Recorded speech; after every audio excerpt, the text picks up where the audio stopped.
Halo semua, jumpa lagi dengan aku yang selalu menghantui kuota kalian dalam drama terbaru berjudul.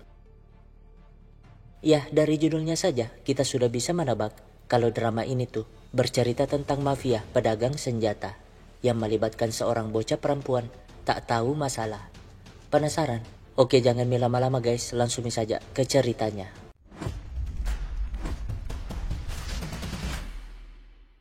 Nah, di sebuah desa tiba-tiba diumumkan kalau ada latihan angkatan bersenjata, menghimbau warga di sana agar segera mengevakuasi diri, di mana sekelompok orang bersenjata berjalan ke arah rumah kosong itu. Tapi tak jauh dari sana, sebuah mobil terparkir lengkap dengan seorang sniper yang membidik rumah kosong tersebut.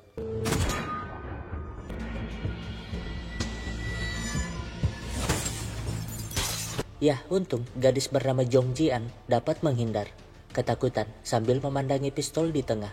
Begitupun wanita rambut pendek di depannya. Di rumah itu ada juga pria yang terluka, dan Jian ingin segera mengambil pistol itu, tapi sniper tadi menembak, membuat pistolnya terlempar ke bawah sofa. Ia pun teringat masa lalu saat nonton film perang, di mana pamannya bernama Jiman menjelaskan kalau kunci dalam adu tembak adalah memperhatikan titik buta musuh.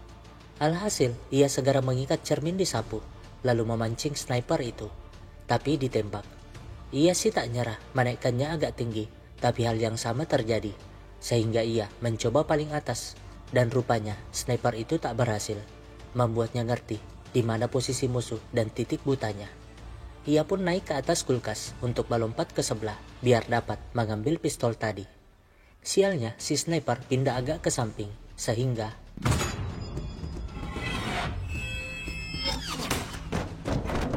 ya, untung tidak kena.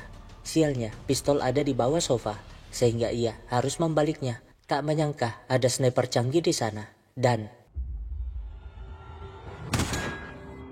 apa sebenarnya yang terjadi? Nah, biar jelas, kita kembali ke beberapa hari yang lalu. Seorang pria babak belur karena dihajar si Jian. Penyebabnya karena pria mesum itu nyelonong masuk ke WC wanita. Dan pastinya Jian tidak membiarkannya.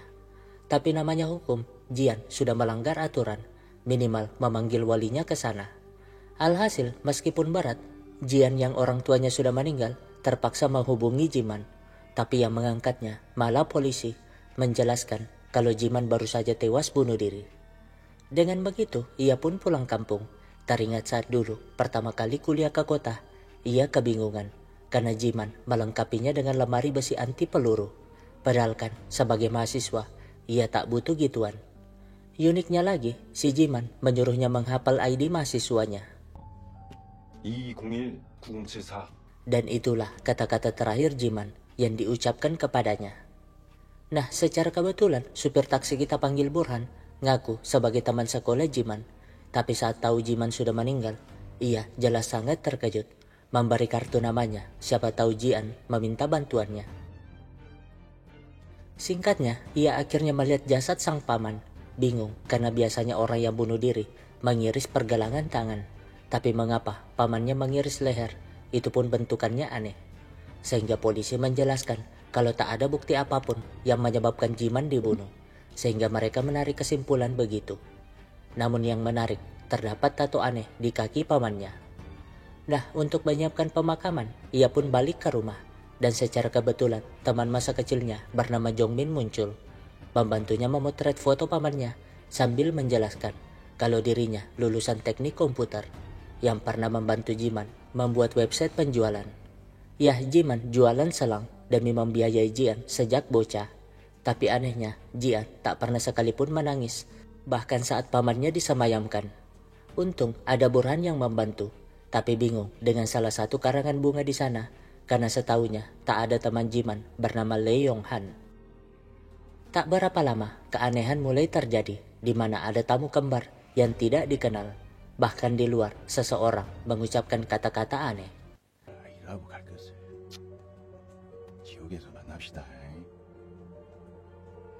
Sementara Jongmin yang membantu membersihkan darah di WC, tempat Jiman meninggal, tak sengaja melihat bekas darah di lemari, menemukan ponsel jadul di dalamnya.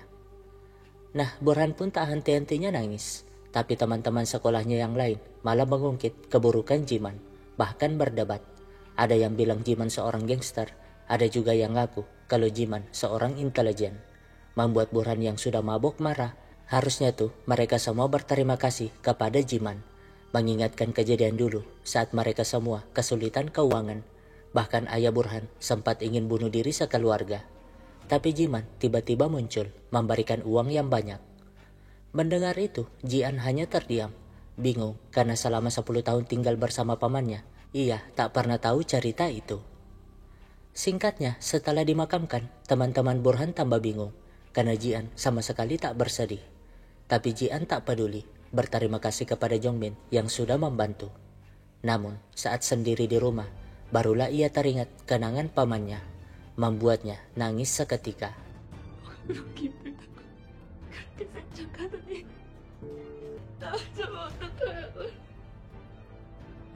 Ya, sejak tadi perasaannya campur aduk, sedih sekaligus bingung apa alasan pamannya bunuh diri. Tapi Jongmin tiba-tiba datang, jadinya Jian memintanya menemani sejenak, sampai perasaannya sedikit lega. Tak berapa lama, Jongmin pun menunjukkan ponsel tersebut, sehingga Jian segera memeriksanya. Bingung melihat pesan di mana pelanggan sudah transfer 70 juta won, tapi Jiman belum ngirim barangnya. Apalagi melihat saldo rekening pamannya, nilainya 18,7 miliar won. Ya, rasa-rasanya tak masuk akal. Pamannya hanya seorang penjual selang, tapi punya uang segede itu. Alhasil, mereka pun memeriksa website penjualan. Dan benar saja, Jongmin menemukan kejanggalan. Dan setelah menelusurinya, sampailah dia di sebuah website yang sama dengan tato di kaki Jiman. Menariknya, website itu berjualan senjata ilegal, yang artinya selama ini pamannya berjualan senjata, menjadikan penjualan selang sebagai kedoknya. Namun tiba-tiba orang yang sudah transfer ngechat, sehingga Jian membalas kalau tokonya tuh sudah tutup dan akan mengembalikan uangnya. Tapi jelas dong mereka panik, apalagi bel tiba-tiba berdering, di mana gadis bernama Minye ngaku sebagai guru bahasa Tiongkok, padahal punya senjata. Tapi sebelum lanjut, kita kembali saat Jian berumur 7 tahun. Jiman baru pulang setelah 8 tahun menghilang, membuat ayah Jihan sekaligus kakak Jiman marah-marah. Apalagi Jiman tak mau menjelaskan dari mana dia selama ini. Singkatnya, sang ibu meninggal, membuat dua bersaudara ini berdebat karena Jiman meminta ibunya diotopsi, tapi kakaknya menolak, mengungkit kalau ibu mereka memang mengidap kanker, jadi wajar meninggal. Menyalahkan Jiman kenapa baru pulang setelah sekian lama. Namun si Jian malah tak sengaja menjatuhkan sesuatu, sehingga ibunya meminta Jiman mengantar Jian pulang, karena mereka harus segera menyiapkan pemakaman. Nah, tak berapa lama setelah mereka pulang, seorang tamu tak dikenal datang, ngaku sebagai teman si Jiman, tapi dengan wajah yang mencurigakan. Sementara Jiman tiba-tiba dihubungi seseorang, segera pamit kepada Jian, memintanya tidak membuka pintu kepada siapapun. Tapi nanti temannya akan datang, jadi Jian harus memberi teka-teki biar dapat memastikan kalau yang datang itu adalah temannya. Nah, berjam-jam kemudian, seseorang benar-benar datang, sehingga Jian memberikan pertanyaan. Tapi orang itu malah membobol pintunya, membuat Jian sangat ketakutan. Tapi ya, beruntung teman si Jiman datang tepat waktu, menghabisi penjahat itu, lalu menunjukkan jawaban teka-tekinya, biar Jian tahu kalau dirinya adalah teman si Jiman. Setelah itu, Jian disuruh sembunyi dalam kamar, karena penjahat yang lain sudah datang. Nah, mendengar suara pertengkaran di luar, Jian malah penasaran, membuka pintu, terperangah melihat teman pamannya tadi dibunuh. Sialnya, penjahat itu termasuk penjahat yang ada di pemakaman tadi, masuk ke sana, sehingga Jian terpaksa kabur lewat jendela. Beruntung ada tumpukan sampah di bawah, tapi saat berlari, ia malah ditabrak. Alhasil, ia pun dilarikan ke rumah sakit, tapi tak ada seorang pun yang menemaninya, karena rupanya orang tuanya sudah dibunuh. Malamnya, ia pun bermimpi melihat serigala ingin menerkamnya, membuatnya terbangun dengan sangat ketakutan, karena mendengar suara aneh. Yah, penjahat tadi masih mengincarnya. Beruntung ia sudah kabur, tapi karena tak tahu mau kemana, ia terpaksa ke kamar mayat. Masalahnya, penjahat itu sempat melihatnya masuk ke sana. Tapi Jian sudah masuk ke ruang penyimpanan mayat. Terperangah melihat ibunya sudah meninggal. Alhasil, penjahat itu ingin membuka lemarinya. Tapi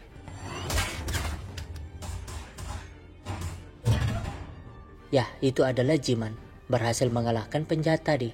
Segera membawa Jian yang sudah tertidur. Nah, sebulan kemudian, mereka pindah ke desa lain, tepatnya di rumah itu. Dan sejak insiden tragis tersebut, Jian tak pernah bicara sepatah kata pun. Tapi demi menyembuhkannya, Jiman tak mau memanjakannya. Bahkan saat Jian terjatuh, ia malah berkata, 나는 너의 엄마 아빠가 아니야. 될 수도 없고 엄마 아빠가 너한테 해줬던 것들을 역시 해줄 수 없다는 뜻이기도 해. Padahal saat Jian tertidur, Jiman hampir menangis melihatnya. Bahkan menampar dirinya sendiri yang membiarkan anak sekecil itu terlibat dalam masalahnya. Nah, Jian yang tak bisa bicara malah jadi bahan olok-olokan teman sekolahnya. Dan disitulah Jongmin muncul membantu.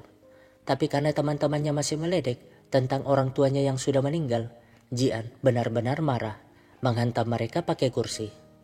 Alhasil, Jiman dipanggil ke sekolah. Tapi sang paman malah berkata ke gurunya kalau biarlah Jian menyelesaikan masalahnya sendiri. Ya, meskipun hidup bersama, mereka tidak akrab.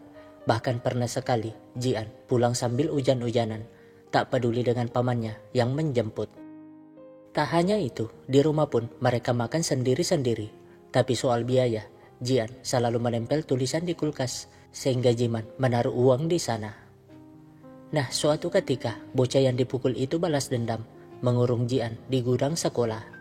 Awalnya Jian tenang aja, tapi tiba-tiba serigala itu lagi-lagi muncul, membuatnya sangat ketakutan, menggedor-gedor pintu, dan untuk pertama kali sebuah kata keluar dari mulutnya, dan itu nama pamannya.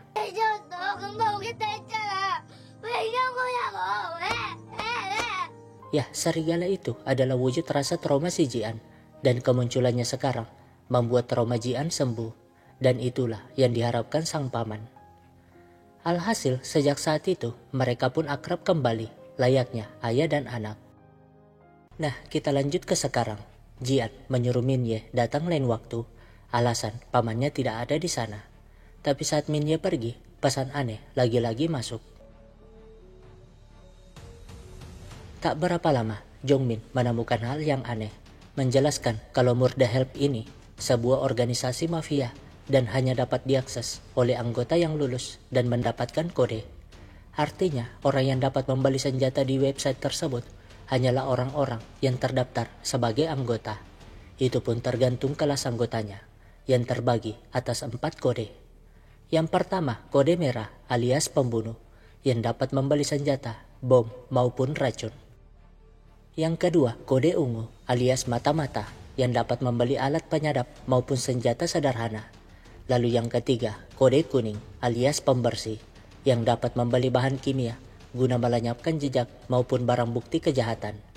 Dan yang menarik adalah yang terakhir, kode hijau alias operator, di mana aturannya semua anggota tak boleh menyerang kode hijau, dan jika ada yang melanggar, maka semua anggota wajib mempertaruhkan nyawa demi melindungi kode hijau.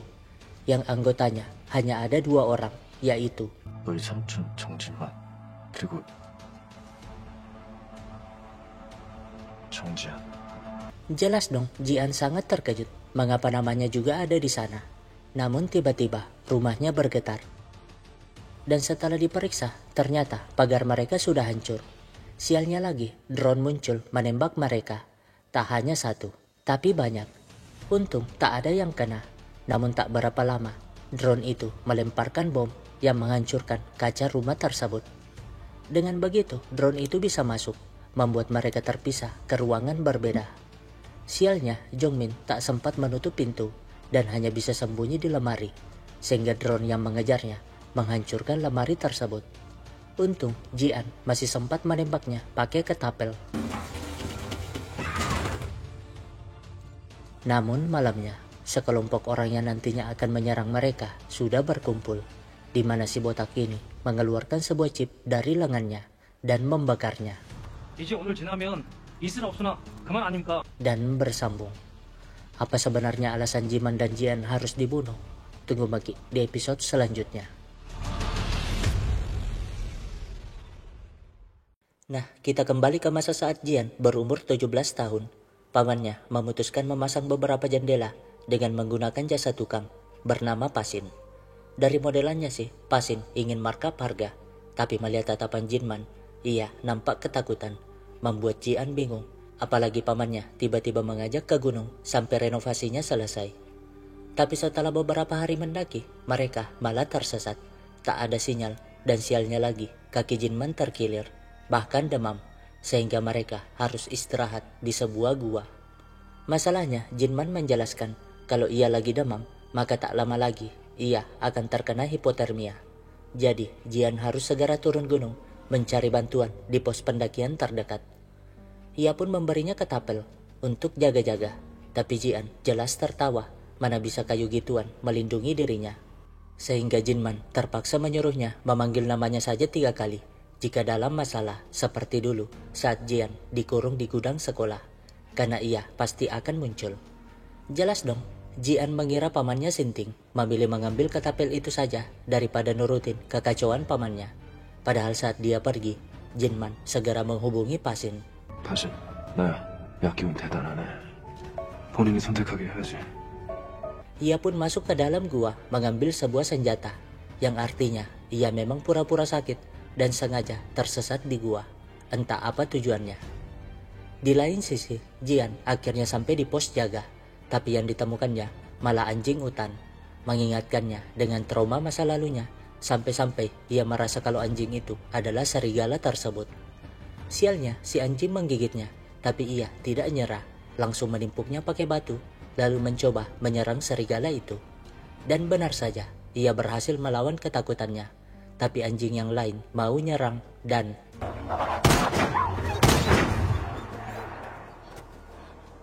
Ya, itu si paman tak jelasnya, sengaja membahayakan Jian, tapi dia jugalah yang menolong, entah apa tujuannya. Alhasil, Jian jutek sepanjang jalan, kalau tahu pamannya punya senapan, terus kenapa dirinya hanya diberi ketapel.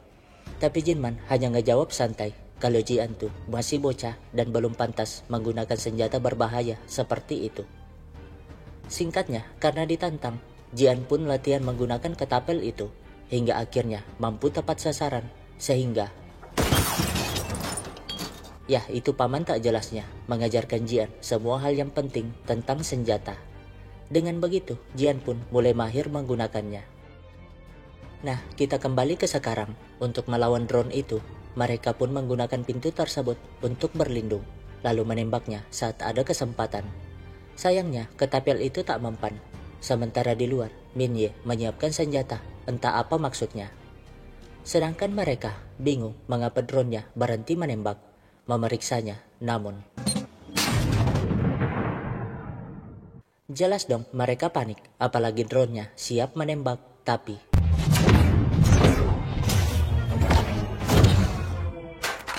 Ya, Minye ternyata teman pamannya, tapi langsung menyergap si Jongmin, lalu memeriksa lengannya dan membiusnya. Tentu saja Jian marah, ingin melawan pakai ketapel, tapi kan Minye tak mudah dikalahkan. Memeriksa lengannya untuk membuktikan kalau Jian benar kode hijau. Meledek kalau Jian tuh bergerak tanpa berpikir, berbanding terbalik dengan si Jinman. Tapi Jian masih ingin ngelawan, tapi tiba-tiba saja sebuah peluru hampir mengenainya. Beruntung Minye segera menendangnya, sehingga mereka tidak terkena. Ya, dialah si gondrong sniper. Nah, Minye pun menjelaskan kalau ia datang ke sana untuk melindungi Jian, menyuruhnya berpikir sekali lagi alasan mengapa Jinman selalu meminta namanya dipanggil 3 kali jika Jian dalam kesulitan. Ya, Jian pernah melakukan itu sebanyak 3 kali, saat terkurung di gedung sekolah, saat hampir dilecehkan waktu SMP, lalu terakhir saat bos Jian di swalayan mencurangi gajinya, dan yang terjadi kepada pelakunya berakhir mengganaskan. Intinya, Minye ingin si Jian paham kalau hanya Jian dan pamannya yang memiliki kode hijau, dan mereka sebagai pemilik kode lain wajib melindungi, apalagi saat Jian memanggil nama Jinman 3 kali. Membuat Jian tambah bingung siapa dan apa yang dilakukan paman tak jelasnya itu. Nah, di luar, si botak sudah bersiap menyerang, meminta si gondrong untuk terus melaporkan setiap pergerakan di rumah itu. Tapi Minye tidak tinggal diam, segera melemparkan bom asap sehingga si Gondrong mengerahkan drone untuk masuk melenyapkan asap tersebut. Tapi Minye langsung menembaknya.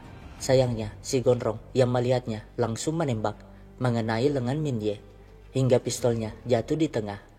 Tapi tahu kalau Minye ada di sana, si Botak dan Gondrong jelas kesel. Mengapa juga wanita barbar itu ada di sana? Yah, gimana tidak kesel? Minye adalah anggota kelas S yang memiliki 2 kode sekaligus, merah dan ungu. Artinya Minye ahli membunuh dan strategi, dan pastinya mereka akan sangat kesulitan. Meskipun begitu, mereka tak ada pilihan selain menyelesaikan misinya segera. Begitupun dengan Jian, harus segera mengambil pistol tersebut, sehingga terjadilah seperti di awal drama. Ia melompat ke sebelah dan menemukan sniper di bawah kursi.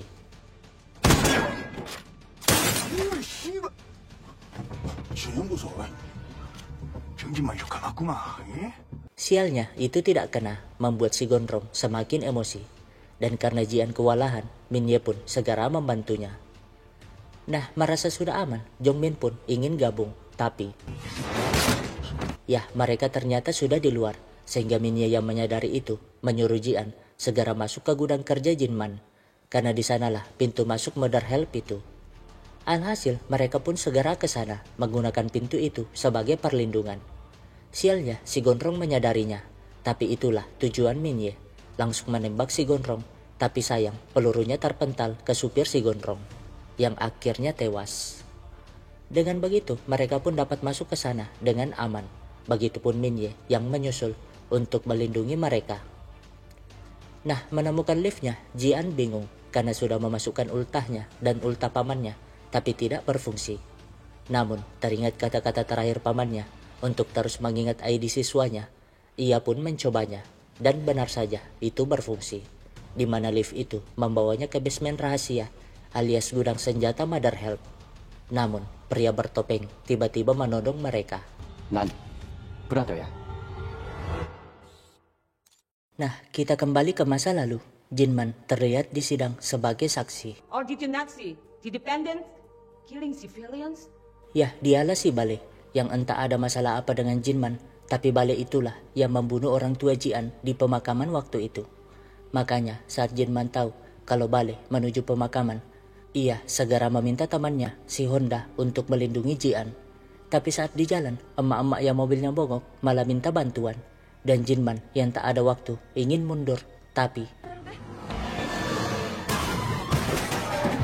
Dan inilah penyebab sehingga Jinman tak mampu menyelamatkan orang tua Jian. Nah, kembali ke sekarang, geng si Botak berhasil masuk ke gudang.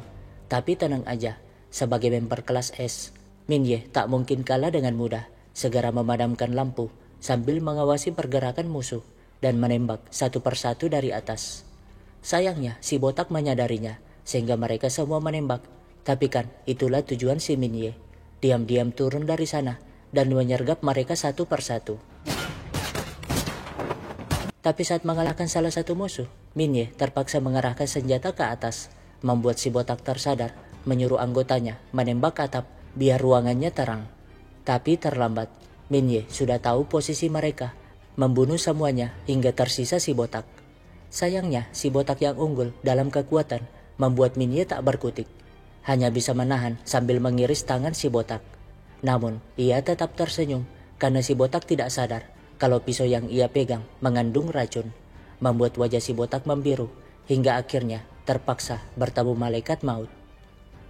Di lain sisi, Brother meminta Jian memborgol si Jongmin, tapi jelas saja Jian hanya pura-pura, langsung menyerang si Brother hingga pingsan. Tapi saat melihat wajah si Brother hampir mirip dengan orang yang dikenalnya, ia pun teringat masa lalunya saat tak sengaja bertemu pria yang bermain di wahana gabut, membuat mereka akhirnya setuju menjalin kasih. Bahkan saat diantar pulang nih, si pria mulai cari-cari kesempatan, tapi sialnya Pasin yang kini jadi pegawai Jinman menyaksikan kejadian tadi. Jadinya si pria tak dilepas dengan mudah. Nah, besoknya teman sekolah Jian lagi-lagi meledek, mengira Jian miskin hingga harus kerja serabutan sepulang sekolah. Tapi berbeda dengan gadis ini yang nampaknya tak suka jika Jian diledek. Namun tak berapa lama, pria semalam pun datang dan melihat Jian. Dia malah mengajak temannya pindah tempat, seolah-olah menghindari Jian. Alhasil, sepulang kerja, Jian pun protes mengapa pamannya selalu saja membuat teman-temannya menghindarinya. Sehingga Jinman menjelaskan kalau teman Jian yang datang dulu telah mencuri jam tangannya. Begitupun guru privat Jian ditangkap karena pelecehan seksual. Jadi, sebagai wali, Jian harus percaya kalau apa yang dilakukannya semata-mata untuk melindunginya. Namun jelas saja Jian tak percaya, mengungkap alasan mengapa ia kerja selama ini, yaitu agar dapat pisah rumah dari paman tak jelasnya. Membuat Jinman terdiam sejenak, lalu menantang Jian. Kalau mampu memukul wajahnya, maka Jian dapat pindah dari sana. Jadinya Jian semangat mencobanya, tapi... Nah, sejak saat itu, Jian pun selalu cari-cari kesempatan buat menonjok wajah pamannya. Di mana saat latihan pakai forklift, dia dengan sengaja mundur, biar pamannya tuh tak bisa kemana-mana. Ingin menonjoknya, tapi kan pamannya mampu lompat dengan sangat mudah. Membuatnya sangat kesal, ingin mencoba sekali lagi, tapi si Pasin menahannya. Menjelaskan kalau Jian yang lambat kayak siput belum pantas menghadapi Jinman. Tapi karena masih ingin nyerang, Pasin terpaksa membuatnya pingsan atas persetujuan Jinman. Namun saat tersadar, Jian tentu kesal. Ada ya om-om yang tega menyiksa gadis muda sepertinya. Nah, Pasin yang seorang imigran dari Thailand punya warung di pinggiran desa. Di mana malam itu, Jian tiba-tiba datang, memohon agar Pasin melatihnya Muay Thai, bahkan rela membayar dengan gaji kerja serabutannya yang tak seberapa. Alhasil, Pasin pun setuju, tapi ya, latihan pun dimulai. Saking semangatnya, Jian latihan sambil kerja, sekali-kali mencoba menyerang pamannya. Hingga berbulan-bulan kemudian, Jian akhirnya menguasainya. Begitupun si Pasin yang punya banyak cuan. Singkatnya, Jian tak sengaja melihat temannya dilecehkan preman, sehingga saat ia menegur, temannya itu punya kesempatan kabur. Alhasil, preman-preman itu menyalahkan Jian dan menyerangnya, tapi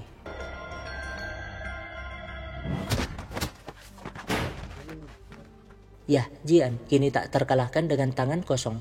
Tapi karena yang satunya pakai pisau, ia mulai takut. Beruntung pamannya muncul mencegat meskipun tangannya harus berdarah. Dan tiba-tiba saja polisi datang bersama temannya tadi yang ngelapor. Dengan begitu mereka pun pulang dengan selamat. Tapi saat Jian ingin latihan lagi, ternyata Pasin sudah menghilang, membawa kabur uang pelanggannya. Tak lupa menitipkan pesan kepada Jian. Jian, you are no more company. Nah, kita kembali ke sekarang. Jian sangat terkejut melihat ruangan itu penuh monitor CCTV yang mengawasi setiap sudut rumah, desa, bahkan sekolahnya. Jelas dong, ia marah kepada si brother, menyuruhnya menjelaskan semuanya. Tapi saat Jongmin menyalakan lampunya, si brother sangat kesakitan karena dia ternyata mengidap seroderma pigmentosum, seseorang yang sensitif ekstrim terhadap sinar UV seperti lampu. Jadi dulu, entah gimana ceritanya, ia datang ke rumah tersebut, tapi belum sempat bercerita, si Jongmin langsung menyumpalnya, meminta Jian tidak percaya kepada orang aneh itu. Lagian, ia akan mencoba mencari informasi di komputer tersebut. Takjub melihat tempat itu dipenuhi server yang sangat canggih. Sialnya, si brother malah berhasil melepaskan diri. Jadinya, Jian mengejarnya, begitupun Jongmin mengambil pistol itu dan mencarinya. Namun, si brother muncul di belakang Jian. Beruntung, Jian mampu mengelak, mengejarnya ke kolong, tapi... ya, itulah tujuan si brother, mengurung Jian di sana, biar dapat memadamkan lampu dan membereskan si Jongmin, yang akhirnya diborgol di sana. Jian yang melihat kejadiannya dari monitor yang ada di ruangan aneh tersebut kebingungan, apalagi si brother mengarahkannya untuk membuka laci di sana, yang berisi dokumen penyerahan ahli waris Murda Help dari Jinman kepada Jian. Artinya, jika Jian setuju menerimanya, maka Jian akan menjadi bos Murda Help. Dan seluruh anggota, termasuk si brother, bersiap menerima perintah apa saja, bahkan mempertaruhkan nyawa. Jelas dong, Jian setuju menyuruh brother melepaskannya dari sana.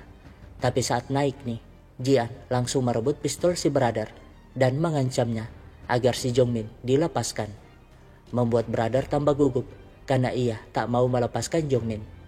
Tapi daripada ditembak, ia terpaksa melakukannya. Lalu jelas dong, Jian mulai tak percaya kepada Jongmin, memintanya tidak melakukan itu. Dan si brother segera menarik ikatan lehernya, membuat Jongmin tak berdaya. Si brother bahkan menjelaskan kalau Jongmin lah penyebab Jinman tewas, meminta Jian membuka file rekaman di komputer itu. Tapi si Jongmin yang tambah panik melarang Jian jangan sampai file itu adalah jebakan, membuat Jian pusing mau percaya kepada siapa. Apalagi Jongmin ngaku kalau dirinya lah yang memanggil Jinman saat Jian terkurung di gudang sekolah waktu itu. Jian pun teringat saat dulu ia menemukan kucing dan ingin memeliharanya. Tapi Jinman berkata kalau itu terserah Jian karena setiap pilihan ada tanggung jawabnya. Jadi jika kucing itu meninggal nanti, Jian juga harus bertanggung jawab atas kesedihannya. Alhasil melihat Minye terluka, ia pun menyuruh si brother untuk membawakan obat dan peluru kepada Minye. Membuat si brother terpaksa melakukannya. Tapi sebelum pergi, ia menaruh kacamata khusus buat Jian sambil berkata kalau apapun yang terjadi, Jian tak boleh keluar selangkah pun dari sana.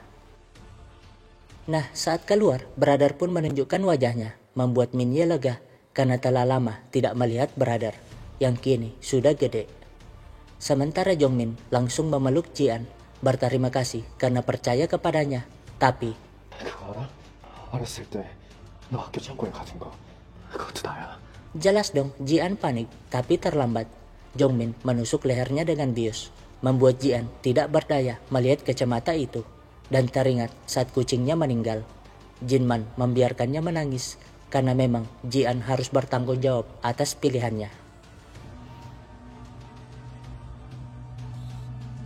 Masalahnya, si Gondrong telah menyiapkan alat lebih canggih dari drone itu dan bersambung. Siapa Jongmin sebenarnya? Lalu bagaimana nasib Jian? Tunggu Maki di episode selanjutnya.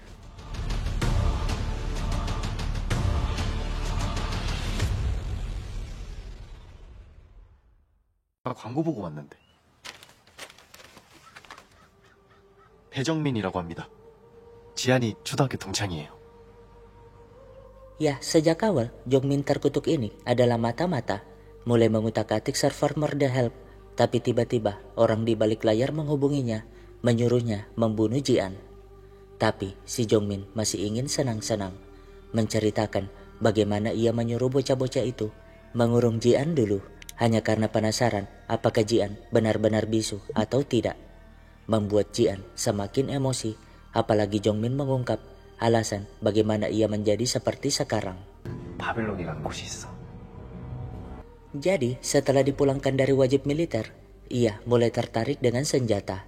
Dan sebagai lulusan informatika, ia sempat meretas beberapa informasi terkait Murder Help. Mengajak teman kosannya untuk meretas website tersebut. Kali aja dapat cuan yang banyak. Tapi temannya tak tertarik. Toh mereka hanyalah hacker ecek-ecek yang kalau ngurusin gituan bisa saja berakhir di penjara. Namun saat balik ke kosan, sosok misterius sudah menunggunya. Ya, merekalah dalang dibalik semua ini, yang disebut dengan komplotan Babylon, mengadu Jongmin dan satunya, siapa yang paling jago meretas. Tak berapa lama, Jongmin menang, sehingga temannya pun dibunuh. Tapi bukannya sedih, Jongmin malah menyuruh mereka membereskan mayatnya.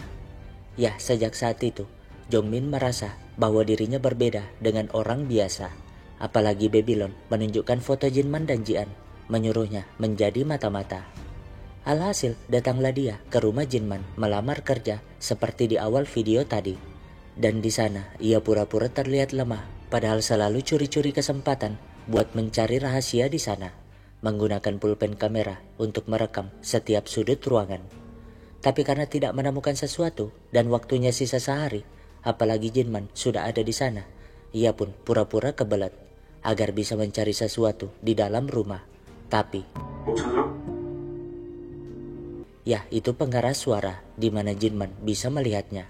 Membuatnya panik, tapi Jinman justru tak curiga dan malah memintanya memperbaiki komputer yang rusak. Jelas dong, ia dengan senang mengerjakannya. sambil bertanya kabar Jian, membuat Jinman bingung karena setahunya Jian tidak pernah dekat dengan siapapun tanpa sepengetahuannya. Nah, saat Jinman pergi, Jongmin memulai aksinya dengan memasang phishing di komputer tersebut. Tak sadar kalau si brother memperhatikannya dari CCTV tersembunyi. Anehnya, brother tidak berbuat apa-apa, dan Jongmin yang merasa itu sangat mudah, dengan santainya meretas komputer Jinman yang login di Murda Help. Alhasil, Jongmin mampu login juga di sana menggunakan kode akses Jinman. Tapi tak berapa lama, si botak datang ingin membunuhnya. Tapi Jongmin bukanlah orang yang bodoh. 나다, 이용환. 제법 배짱 있네. Ya, Jongmin sudah mengakali kalau orang-orang Babylon tidak akan mampu mengakses Murda Help tanpa dirinya.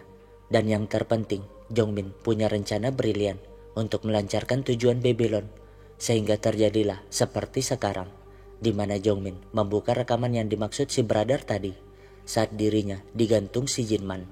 Tapi Jinman malah melepaskannya dan masuk ke WC. Anehnya, rekaman tersebut rusak, membuat Jongmin kesal. Ternyata si brother itu menipunya. Nah, karena merasa sudah menang, Jongmin pun menunjukkan rekaman dari pulpennya terkait apa yang terjadi saat itu. Ya, Jinman yang tahu kalau Jongmin mata-mata dari Babylon menggantungnya. Tapi Jongmin ngaku kalau Jian disekap pihak Babylon, menunjukkan rekaman suara Jian yang minta tolong. Berjanji akan melepaskan Jian jika Jinman melepaskannya sekarang. Jinman pun menghubungi Pasin untuk melakukan sesuatu. Setelah itu, ia mengancam si kampret ini agar Babylon menepati janjinya. Jelas dong, Jongmin senang segera ke WC untuk membunuh Jinman. Tapi Jinman malah sudah mengakhiri hidupnya, membuat si kampret tertawa puas karena berhasil menipu Jinman dengan rekaman suara palsu tersebut. Ya, ia dengan tampang minta dihajarnya menunjukkan kepada Jian bagaimana cara memanipulasi suaranya menjadi suara Jian. Tak menyangka kalau Jinman benar-benar bodoh, percaya dengan tipuan itu. Jadinya Jian semakin emosi, tapi tiba-tiba tertawa meledek si Jongmin yang hanyalah seorang pesuruh, yang meskipun berhasil membunuhnya nanti, Murda Help maupun Babylon pasti akan membunuh Jongmin juga yang tak ada apa-apanya ini. Jelas dong si kampret marah ingin menembaknya, tapi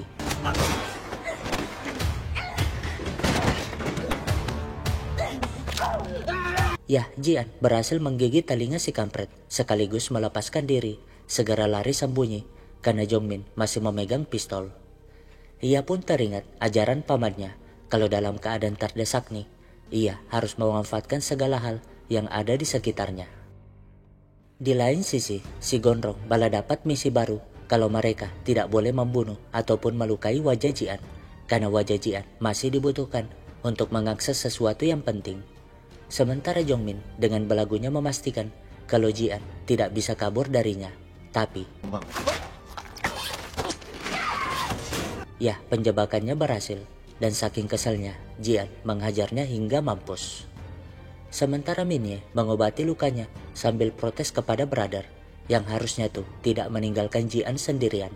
Tapi brother yang tahu bagaimana Jinman mendidik Jian selama ini tidak khawatir, percaya kalau Jian bukanlah orang yang lemah, karena yang terpenting sekarang ia harus membobol dinding tersebut tempat Jinman menyembunyikan senjata. Nah, tak berapa lama bantuan si Gondrong datang, yaitu si Gimbal bernama Kuma serta seorang ahli robotik yang mengeluarkan robot tempur baru. Hebatnya, robot tersebut mampu meniru kemampuan makhluk hidup hanya dengan sekali scan, berlari dengan kencangnya seperti anjing tadi. Dengan begitu, Kuma pun memimpin yang lain untuk menangkap Jian hidup-hidup. Tapi si brother yang sudah tahu bagaimana Jinman mengakali rumah tersebut segera mengaktifkan sistem pertahanan, di mana pintu anti peluru perlahan-lahan menutupi pintu dan jendela rumah. Sayangnya si Gondrong menyadarinya, menyuruh Kuma segera bergegas.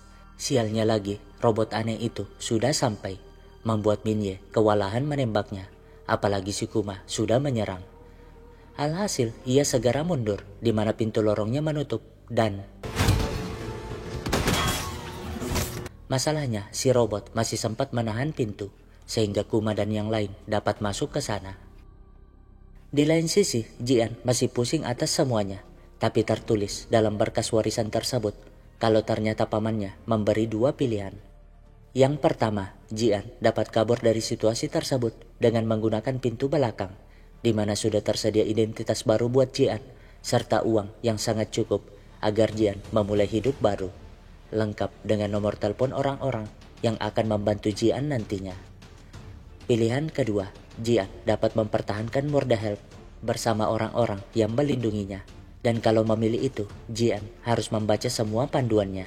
이런 소용돌이 속에 나를 빠뜨리게 한 내가 미안하지만 어디까지나 선택은 너의 몫이다. Nah, kembali ke dalam rumah di mana robot itu mengebor pintunya. Tapi Minye dan Brother sudah tahu maksudnya, segera memakai masker. Sehingga saat si robot menyemprotkan gas beracun, mereka dapat bertahan. Dan di saat yang tepat, Brother membuka pintunya, membuat si robot itu terjepit dan rusak. Minye pun membuang flashbang, lalu dengan cepatnya ia menghabisi orang-orang itu. Tapi saat menghadapi Kuma, ia malah tertembak. Tapi Jian memilih bertahan, segera menarik Minye masuk, lalu melempar Kuma dengan bom. Membuat si Gondrong bingung dengan apa yang terjadi. Sementara mereka berhasil kabur ke dalam, ingin mengobati Minye, tapi si Kuma ternyata masih hidup, menembak Minye dan menyeret Jian. Bahkan si Brother pun dikalahkan dengan mudah. Jian sih berusaha melawan, tapi kan si Kuma sangatlah kuat, dan saking keselnya, Kuma ingin melukai wajah Jian, tak peduli dengan perintah atasan. Tapi si Pasin yang entah muncul dari mana akhirnya nongol, meminta Jian bersiap karena si Bale, orang yang membunuh orang tua Jian dulu, akan segera datang. 아무래도 니들이 가야겠다. Saat menghilang, Jinman ternyata kapten tentara bayaran yang memimpin Honda, Pasin, Bale, dan si Gondrong Sniper. Di mana kali ini mereka mendapat misi menyelamatkan pengusaha Korsel di perbatasan. Masalahnya, mereka dalam posisi terkepung dan Honda meminta untuk keluar dari mobil segera karena jika terkena RPG sekali lagi, mobil mereka pasti akan hancur. Apalagi si Gondrong Sniper tidak dapat dihubungi. Namun Jinman menyuruhnya bertahan sebentar. Toh menyelamatkan pengusaha itu lebih penting dari nyawa mereka. Dan jika si Gondrong tidak dapat dihubungi, mereka bisa ke mobil si Bale. Tapi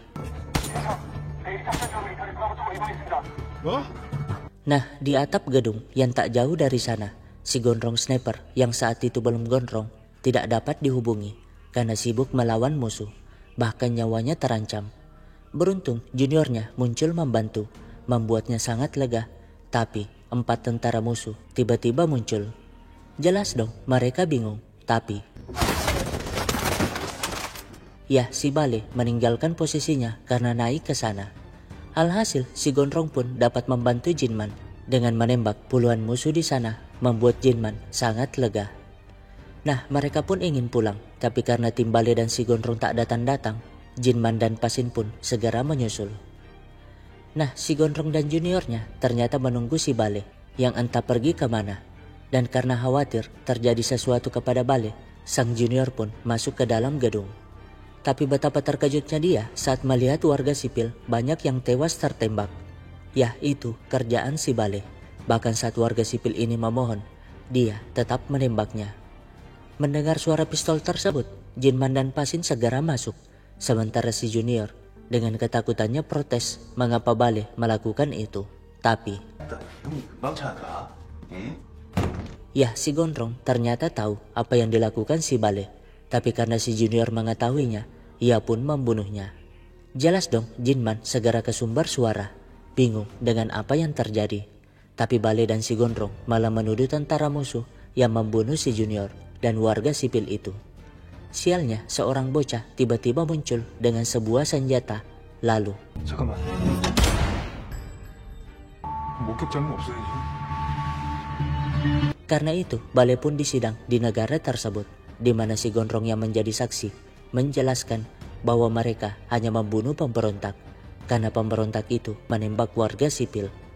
Tapi jaksa yang tak percaya memanggil Jinman sebagai saksi berikutnya. Namun sebelumnya Jinman berdebat dengan si Gondrong. Karena menurut Jinman nih, apa yang dilakukan si Bale salah. Toh jelas-jelas mereka tahu kalau waktu itu senjata bocah tersebut tak punya tempat peluru. Tapi mengapa Bale tetap menembaknya? Bahkan mengucapkan kata-kata aneh itu, seolah-olah menyembunyikan fakta. Jinman bahkan protes kepada atasan bernama Yonghan karena peluru yang bersarang di kepala si junior tidak ada yang cocok dengan senjata pemberontak, menuduh Bale yang menembaknya. Tapi sekarang saat ditanya jaksa, Jinman malah menjawab, I didn't. alhasil karena tak ada bukti, Bale pun dinyatakan tidak bersalah. Tapi mengapa Jinman berubah pikiran? Ya, saat itu Yonghan menjelaskan bahwa Jinman dan Bale adalah orang yang sama kuatnya dan sangat berharga bagi organisasi. Dan Jinman satu-satunya orang yang dapat mengendalikan si Bale, sehingga Jinman setuju tidak membongkar kejahatan tersebut. Tapi dengan satu syarat, ia tidak mau lagi satu misi dengan si Bale. Singkatnya, mereka berangkat ke Laos untuk misi selanjutnya. Tapi si Bale malah ikutan, membuat Jinman berusaha menahan amarahnya. Namun si Gondrong malah mengungkit sidang tersebut, tidak menyangka kalau Jinman cukup setia dan melindungi mereka. Jelas dong si Pasin yang kesel langsung mengumpat, membuat si Gondrong emosi meledek si Pasin. Tapi ya, di antara mereka tidak ada yang mampu mengalahkan Pasin dalam duel jarak dekat. Tapi si Gondrong tidak mau mengalah, meminta si duo botak kembar membantunya biar seimbang. Jinman sih meminta mereka berhenti, tapi si Gondrong tidak menggubris. Hingga akhirnya si Bale yang bersuara, barulah si Gondrong nurut. Artinya mereka kini terbagi dua, meskipun Jinmanlah kaptennya. Jadi sebelumnya Jinman protes mengapa si Bale masih ikut dalam misinya.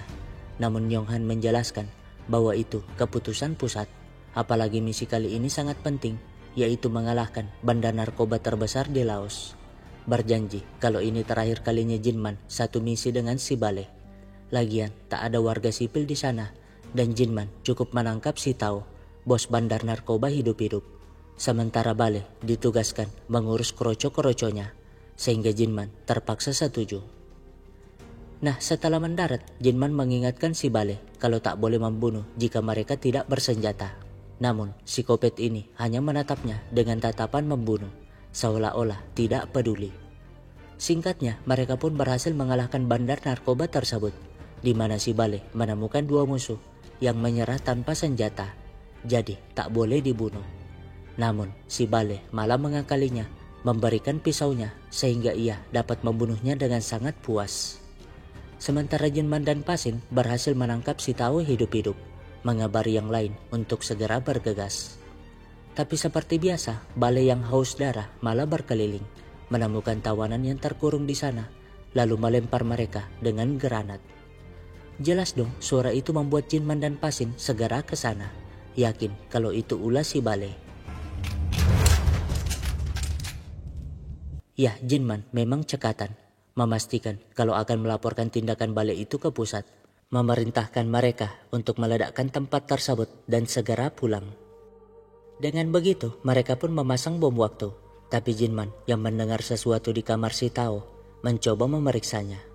Dan benar saja, itu pacar si Tao kita panggil Wati. Dan karena prinsipnya yang tak mau membunuh warga sipil, ia berjanji menyelamatkannya. Alhasil, ia pun menyuruh mereka semua duluan, lalu kembali menyelamatkan Wati diam-diam sebelum bomnya meledak. Sialnya, si Bale ternyata membuntutinya. Jadinya, Jinman segera menarik Wati buat kabur. Namun, si Bale menghadang bahkan menembak Jinman. Untung, Jinman pakai rompi anti peluru, menyuruh Wati keluar gedung segera agar ia bisa duel dengan psikopat itu. Yah, merasa dirinya hebat, psikopat ini membuang pistolnya, menantang Jinman duel dengan pisau. Awalnya sih seimbang, tapi si Bale berhasil mengiris tangan Jinman. Namun Jinman berhasil menyudutkannya, bahkan menusuk bahunya. Sialnya, saat berusaha mencekik, si Bale meramas tangan Jinman yang luka tadi, sehingga mampu menusuk pahanya, membuat Jinman akhirnya pincang dan tak mampu menahan serangan si Bale berikutnya, yang melukai pipinya itu. Dan karena Jinman tak bisa berdiri lagi, Bale pun ingin menusuknya, tapi ya, itu si Wati. dan Jinman yang tak ingin menyia-nyiakan kesempatan itu langsung menusuknya. Lalu 내가 네 가족, 네 친구, 너랑 관련된 모든 인간들 다 죽이고 jelas dong Jinman sangat marah, ingin menembaknya, tapi peluru pistolnya habis. Dan karena bomnya sisa semenit, mereka pun terpaksa keluar, membiarkan Bale meledak di sana. Singkatnya, Jinman berbohong ke pusat kalau ia dan Bale mengatur bom yang tersisa. Tapi saat ingin keluar, ternyata masih ada musuh yang hidup. Jadi mereka berjuang bersama, tapi sayangnya dirinya yang di dekat pintu berhasil keluar, sementara si Bale tewas meledak bersama musuh yang tersisa. Nah, karena ingin menenangkan diri, Jinman pun meminta cuti. Yong Hansi mengizinkan, tapi karena tidak percaya kesaksian itu, ia menyuruh seseorang membuntuti Jinman. Di lain sisi, si Gondrong mengemas barang-barang si Bale, tapi menemukan jam mahal di sana dan memakainya. Ya, sebagai bentuk penghormatan terakhir, mereka membakar semua barang si Bale. Nah, di jalan pulang, Jinman tentu sadar kalau sedang diawasi. Tapi seseorang dengan sengaja lewat di depannya, diam-diam menjatuhkan kunci. Singkatnya, Jinman pun kembali ke rumah, memeluk sang ibu, dan itulah pertama kalinya ia bertemu dengan Jian. 너는 이름이 뭐야? 지안, 정지안. Tapi saat si Gondrong sibuk latihan menembak, tiba-tiba seseorang muncul, membuat si Gondrong sangat terkejut. Karena itu adalah si Bale yang masih hidup dan bersambung. Bagaimana cara si Bale selamat dari ledakan itu? Tunggu bagi episode selanjutnya.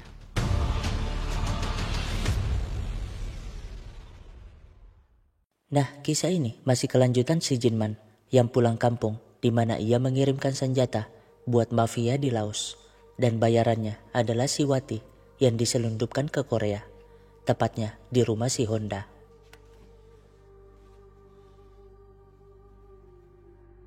Singkatnya, ibu Jinman kini sakit-sakitan, tapi sang ibu menyuruhnya pulang karena tahu kakak Jinman akan segera datang. Tak mau melihat mereka bertengkar lagi. Berpesan kalau Jinman harus selalu menemani Jian. Alhasil, Jinman pun memilih pulang. Di lain sisi, Honda yang mendapatkan paket aneh segera membawanya masuk melalui pintu tersembunyi yang mengarahkannya ke sebuah toko senjata. Ya, Honda lah pemilik awal toko senjata tersebut, berkedok sebuah bengkel, dan Wati yang kini berganti nama menjadi Minye jadi karyawannya. Meskipun bahasa Koreanya masih ancur, tapi itu tak penting karena Honda adalah seorang tunarungu, di mana isi paket tadi ternyata sebuah pistol yang ingin dirakit. Tapi tiba-tiba Honda melihat sesuatu yang aneh di luar, sehingga ia segera memeriksanya, namun pintunya sudah terbuka dan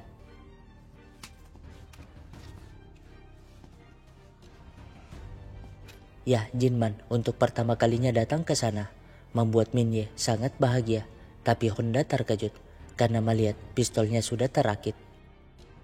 Nah, setelah Minye tidur, mereka pun membahas mayat si Bale yang tidak ditemukan. Tapi Honda yakin kalau si Bale sudah tewas tanpa sisa, karena tak ada satupun orang yang bisa selamat dari ledakan sedahsyat itu. Jadi, daripada Jinman gelisah, Honda mengajaknya jual senjata online biar dapat cuan banyak. Toh mereka sudah bukan anggota Babylon lagi. Jelas dong, Jinman hanya tersenyum. Gimana mungkin Honda mau jualan online kalau komputer aja tidak paham. Namun Honda malah tertawa, menjelaskan kalau adiknya tuh adalah jenius komputer. Intinya situs yang akan mereka buat sangatlah canggih dan hanya dapat diakses oleh pembeli yang terpercaya.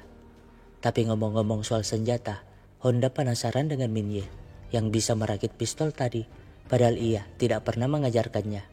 Tanda kalau Minye sangatlah berbakat. Namun, petaka mulai datang. Si Bale tiba-tiba muncul di hadapan ibu Jinman. Jadi sebelumnya, kemunculan si Bale membuat orang-orang Babylon percaya kalau Jinman berkhianat, sehingga setuju untuk membunuh Jinman. Namun, salah satu orang kepercayaan Jinman bernama Jungchol tidak setuju jika Bale juga ingin membunuh semua orang terdekat Jinman. Jadinya si Gondrong Sunjo berusaha membujuk, tapi menyinggung anak Jungchol yang masih SD itu. Artinya Jungchol harus nurut jika tidak mau anaknya terancam. Alhasil, Bale pun membunuh ibu Jinman sebagai langkah awal penjebakan Sehingga saat pemakaman, Jinman yang merasa janggal dengan kematian ibunya membuat sang kakak marah karena tak tega jika ibunya diotopsi. Dan seperti sebelum-sebelumnya, Jinman pun mengantar Jian pulang.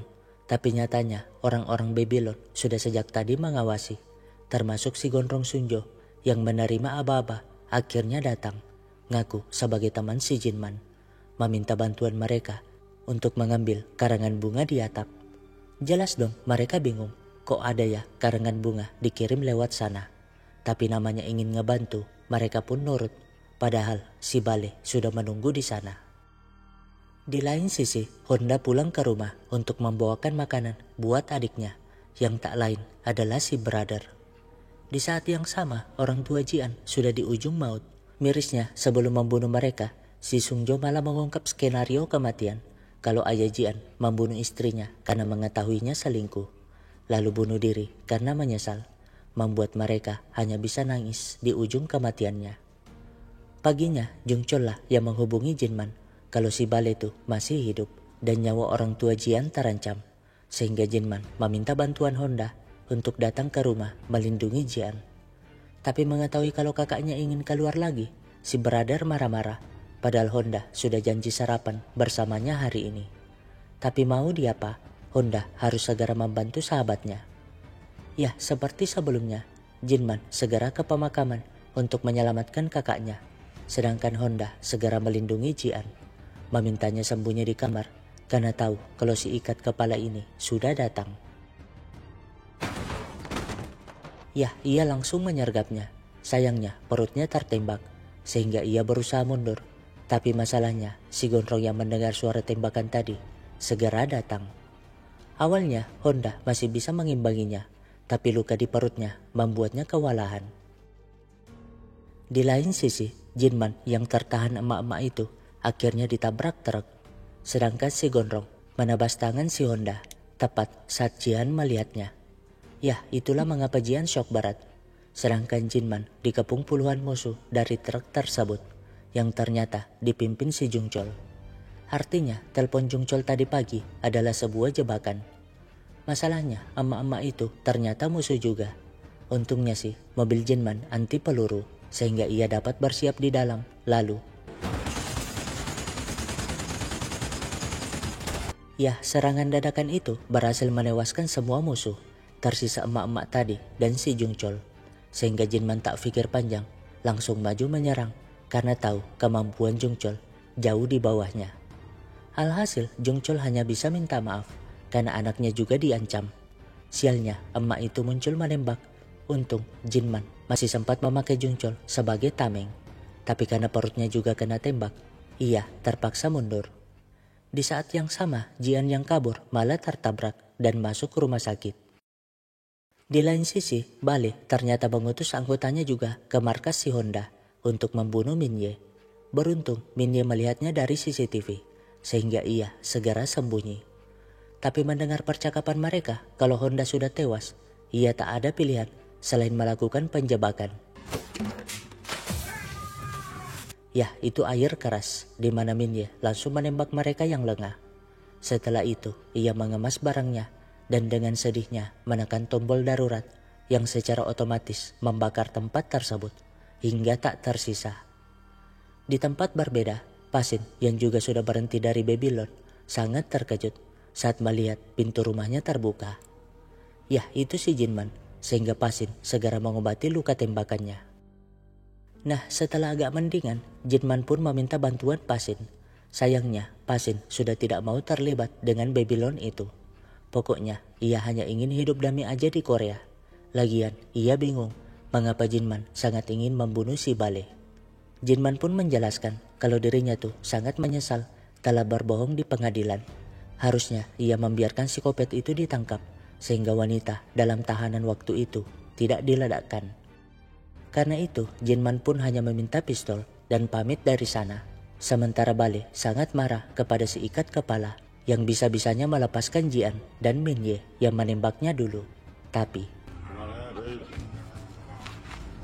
ya, si Yonghan yang tahu itu tidak melarang, tapi malah setuju karena merasa kalau Jinman akan menjadi ancaman buat mereka. Alhasil, rencana pun dilanjutkan dengan Jian sebagai incaran. Beruntung Jinman sampai di waktu yang tepat, membunuh musuh yang mengawasi CCTV, dan dari sana Jinman dapat melihat apa yang dilakukan si ikat kepala. Segera masuk dan membunuhnya, lalu membawa Jian pergi dari sana. Tapi saat di luar, si Bale ternyata sejak tadi menunggu. Beruntung pelayat di ruang sebelah lewat, sehingga Jinman bisa pergi tanpa bertarung. Singkatnya, Yonghan yang pulang ke rumah sangat terkejut karena cucunya berkata, "Yah, Jinman ternyata sudah sejak tadi di sana," menunjukkan pistolnya yang masih berisi peluru, sambil menjelaskan kalau ia bisa saja membunuh semua keluarga Yonghan tadi, termasuk Yonghan. Hanya saja ia tak mau begitu. Lagian dengan kematian ibu, ipar, kakak, serta sahabatnya, bukankah itu sudah cukup bagi Babylon untuk menghukumnya? Jadi ia ingin berdamai, berjanji tak akan pernah muncul lagi. Jadinya Yonghan setuju, langsung menghubungi Bale, tapi psikopat ini hanya tertawa, tanda kalau ia ngerti apa yang difikirkan si Jinman. Singkatnya, setelah semuanya damai, Jinman pun mengajak Pasin kerjasama, melanjutkan bisnis senjata Honda, sehingga terciptalah Morde Help. Tak lupa mengajak si brother yang telah ditinggal sang kakak. Jinman juga menyuruh Pasin menjemput Minye sekaligus melatihnya. Bersamaan dengan pindahnya dia ke tempat tersebut, mempersiapkan semuanya, termasuk melatih Jian, meskipun tetap merahasiakan hal tersebut, karena ia yakin kalau si Bale pasti akan muncul.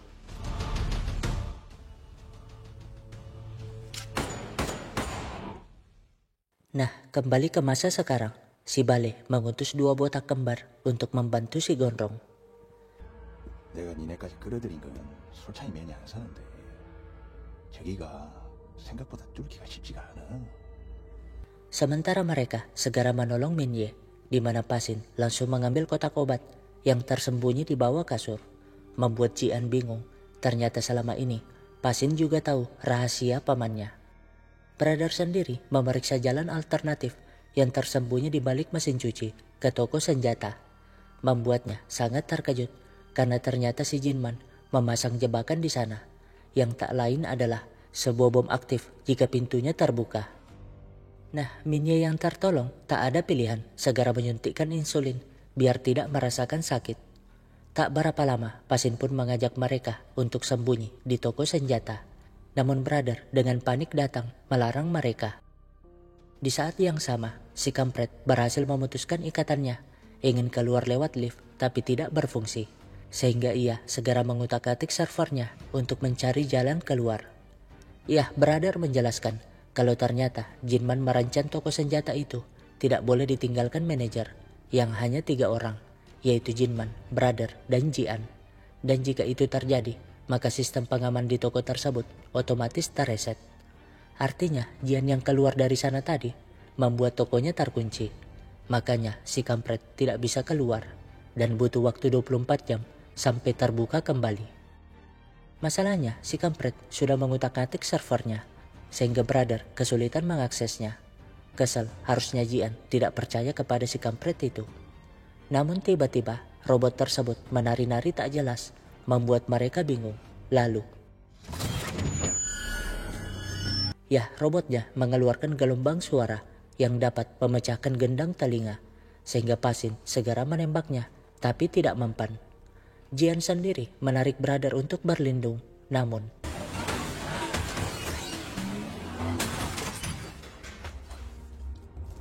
itu si botak kembar dan si gondrong, membuat posisi mereka terpisah. Jadinya Jian menaruh brother di dalam, lalu berlari mengambil pisau di tempat Kuma dibunuh tadi.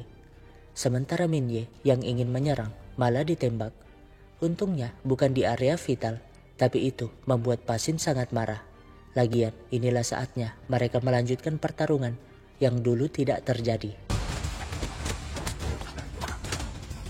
Si Gondrong sendiri menganggap remeh Jian dengan santainya menyuruh Jian keluar. Tapi benar sih, Jian yang ingin menusuknya secara tiba-tiba dapat ditahan dengan mudah. Beruntung si brother datang menahannya, menyuruh Jian segera kabur. Namun Jian malah sempat-sempatnya ketakutan melihat pertarungan Pasin yang sudah sangat kewalahan.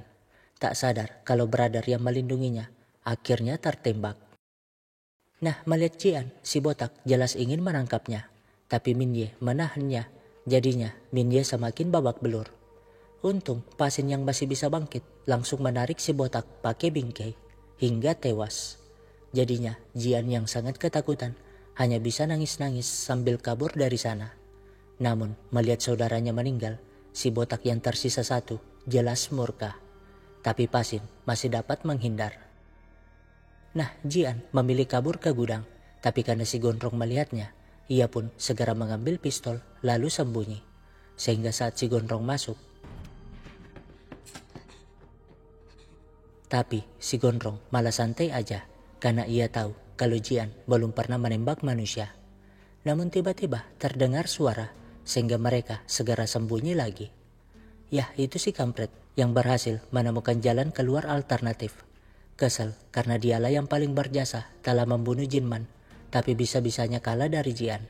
Membuat si Gondrong bingung karena memang tak tahu kalau si kampret itu diutus si Yonghan.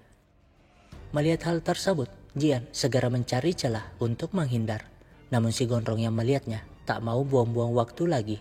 Langsung menghadang si kampret yang malah ketakutan. Membuat si Gondrong kesal aja dan langsung membunuhnya. Jian sendiri berhasil turun ke bawah. Tapi karena si Gondrong juga masuk, ia lagi-lagi terpaksa sembunyi. Sedangkan Pasin masih berusaha menghindar dari serangan si botak sambil mengarahkannya ke jalan di balik mesin cuci itu. Nah, untuk memancing Jian keluar, si Gondrong pun mengungkap kalau dialah yang membunuh orang tuanya. Membuat Jian sangat emosi, tapi ia tidak mau terpancing. Alhasil, daripada lama-lama, si Gondrong pun terpaksa memasang alat sensor canggih yang jika terdeteksi, maka bomnya akan meledak. Sialnya, Jian tidak tahu itu, sehingga jadinya posisinya ketahuan. Untung ia masih dapat mengambil senjata dan membalas tembakannya, tapi pelurunya malah habis. Namun, melihat pistol di dekatnya, ia seketika punya ide, membuat si Gondrong bingung mengapa Jian tiba-tiba menghilang. Sementara si botak menemukan jalan rahasia itu, mengira Pasin sembunyi dalam sana, sehingga ia mendobraknya. Jian sendiri ternyata sembunyi di ruang tersembunyi itu, segera mengobati lukanya sambil nangis. Bingung mengapa paman tak jelasnya itu memberi cobaan seberat ini. Andaikan tadi ia keluar, mungkin hidupnya akan aman-aman saja. Tapi melihat pergerakan si Gondrong, ia tidak ada pilihan selain melawan. Sedangkan si brother ternyata belum koit karena pakai rompi anti peluru. Nah, melihat si Gondrong berada di posisi yang tepat, Jian yang sudah siap langsung menancap forkliftnya. Sayangnya si Gondrong dapat menghindar. Tapi tenang aja, karena itulah tujuan si Jian. Yah, ia juga sudah menyiapkan bahan bakar di atas sana yang terjatuh ke tubuh si Gondrong. Tapi melihat Jian ingin menembaknya, si Gondrong lagi-lagi tertawa, yakin kalau Jian tak mungkin melakukannya. Lalu,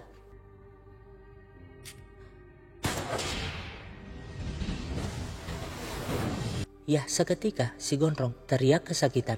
Sialnya sistem pemadam malah berfungsi, membuat Jian tak ada pilihan, terpaksa menembak si Gondrong tepat di kepala. Membuatnya terdiam lemas, tak menyangka kalau dirinya kini jadi pembunuh juga. Singkatnya, Pasin membangunkan Minye yang sudah sangat pucat. Sedangkan brother menemui Jian, mengabarkan kalau mereka semua selamat. Dengan begitu, brother dapat mengaktifkan kembali sistem keamanan toko. Tapi ia sangat terkejut karena kode merah anggota mereka terlihat berdatangan. Di mana setelah memeriksanya, ternyata Babylon lah yang mengutusnya memberi hadiah 1 juta per kepala kepada kode merah itu jika berhasil membunuh mereka berempat. Jelas dong Jian bingung, tapi brother malah tambah bingung. Kan pemilik tokonya sekarang adalah Jian. Jadi terserah Jian mau gimana. Untungnya Jian tiba-tiba punya ide, segera mengambil kapak untuk menebas kelapa si Gondrong. Sementara Pasin dan Minye hanya dapat bersiap menghadapi musuh, meskipun mereka sudah sangat kelelahan. Yah, para kode merah itu pun akhirnya masuk ke gudang. Namun si brother malah muncul dengan sebuah bom yang akan meledak jika ditembak. Lalu, 반갑습니다, 고객 여러분. 저는 워너웨이프의 새로운 주인이 된 정진만의 조카 정지안입니다. ya Jian menjelaskan kalau ia ingin menunjukkan hadiah spesial hari ini, di mana si brother melempar hadiahnya yang tak lain adalah kelapa si gondrong. Jelas dong mereka mulai ketakutan, apalagi Jian berkata kalau dirinya lah yang telah membuat si gondrong begitu. Jadi jika mereka pergi dari sana, maka imbalan 4 juta yang ditawarkan Babylon itu akan Jian transfer kepada masing-masing dari mereka secara merata. Dan pastinya mereka tetap memiliki kode merah sehingga masih dapat berbisnis dengannya. Tapi jika masih ingin menyerang, Jian pastikan kalau mereka semua akan berakhir seperti si gondrong. Jadinya mereka setuju mundur. Toh jika menyerang, mereka tak dapat lagi membeli senjata di sana. Dan yang diuntungkan hanyalah Babylon, mengakui kalau Jian sangatlah hebat. Dengan begitu mereka pun selamat. Sementara Pasin yang lega kembali ke kamar. Tapi setelah brother datang, Jian pun naik ke atas mencari Pasin dan Minye. Tapi mereka menghilang tanpa jejak. Jelas saja itu membuatnya sangat bingung. Hanya bisa nangis teriak-teriak, tak tahu apa yang harus dilakukannya. Sialnya sebuah bus datang dan Jian yang sudah depresi langsung menghadang bus itu. Pokoknya ia siap mati sekarang. Tapi yang turun malah supir bus yang mengantar pemakaman Jinman sebelumnya. Dan rupanya om-om ini adalah kode kuning yang bertugas membersihkan bekas pembunuhan. Mereka pun membersihkan sampai pagi. Tapi lagi-lagi sebuah mobil datang sehingga mereka segera bersiap. Tapi yang keluar dari mobil ternyata si Burhan beserta teman-teman Jinman itu, lengkap dengan biang kerok yang ternyata masih hidup. Artinya sejak awal mereka semua telah mengatur penjebakan ini dan tamat. Lalu bagaimana dengan Bale dan Yonghan? Tungguin saja di season keduanya. Sekian dari saya, sampai jumpa di drama lainnya.